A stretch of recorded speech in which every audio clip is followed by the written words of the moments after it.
This is the third of our brief mini lectures where we've tried to do a little bit of dream interpretation. And we'll continue some of the comments that we'd mentioned before, hopefully adding a few.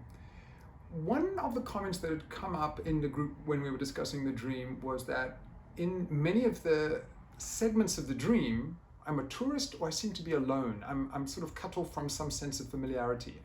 I'm visiting in another city, I see people, they leave, I don't know the family, and I keep on repeating when I say the dream that it's someone else's garage.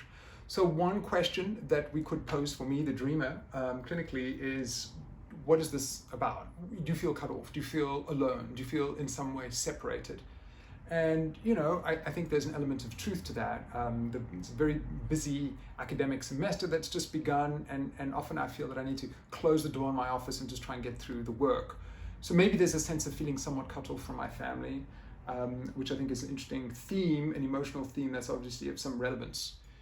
Another idea is when there is a kind of not in the dream, a negation. Like, I know that it's not my garage, and I know that there's another family and another father. We all know the famous Freudian thing when someone says it's not my mother, it probably is. So it seems interesting then to ask, we know that the garage or something about the garage was in the day's residue. It's something one had been thinking about, but is it not also my garage when I emphasize that it's not? So it seems that's one way of trying to interpret the dream, that it is my garage, but maybe it doesn't yet feel quite like my garage, which would make sense given that I've just relatively recently moved into a new house. But it's not my family, it's not my father, might interestingly be understood as the dream is a coded, disguised way of dreaming something about my family and about, if not my father, my father-in-law. And I think that really struck home when people offered that as a kind of interpretation, because some parts of the dream I could do something with, the guiltiness about the pen, for example, but what I would not have got to, unless we try to subject it to some interpretive lens, is that father who seemed completely unknown to me. And again, there's a kind of interesting reversal. In telling the dream, I would say, well, I don't know who that father is. He's not a father I know. In other words, for Freud, it is a father you know.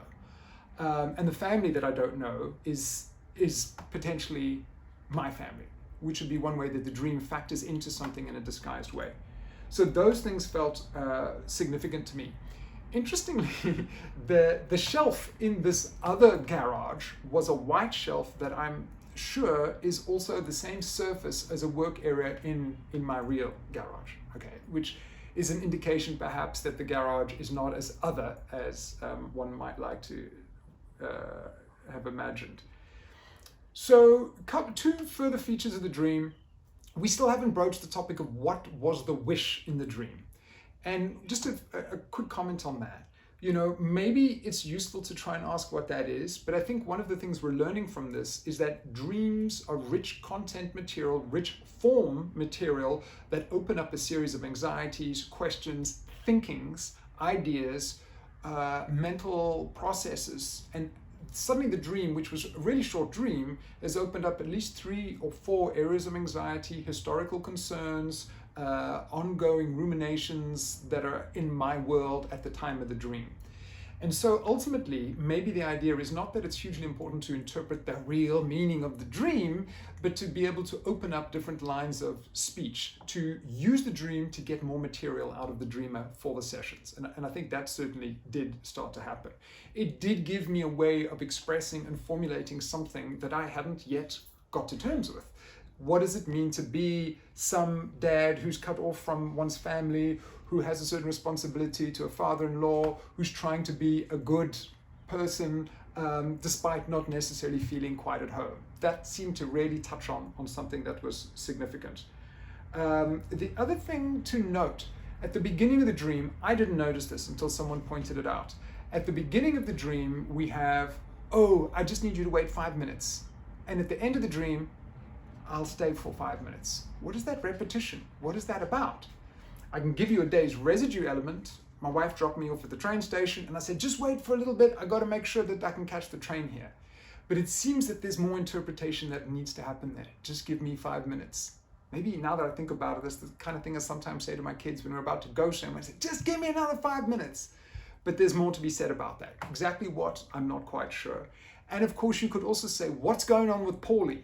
Paulie is a very artificial element in the dream, is a character that you know he's a fictional character. In one way, he doesn't seem to fit in the dream. He's got this puncture mark, he's menacing. Maybe he indicates, for me, my first association was Tony Soprano, who's the father. So maybe the dream is giving us two fathers, this father and an uber father, a kind of overly fictitious father. But I think it's also okay to admit that there's maybe more associative work that needs to be done with Paulie, and we don't know. Maybe Paulie is part of the navel of the dream that I can't interpret much further.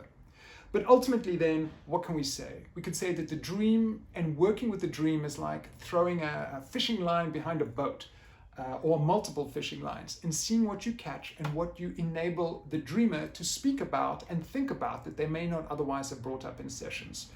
And I think unless there is another major memory or association that comes to light about the dream, we'll leave it there.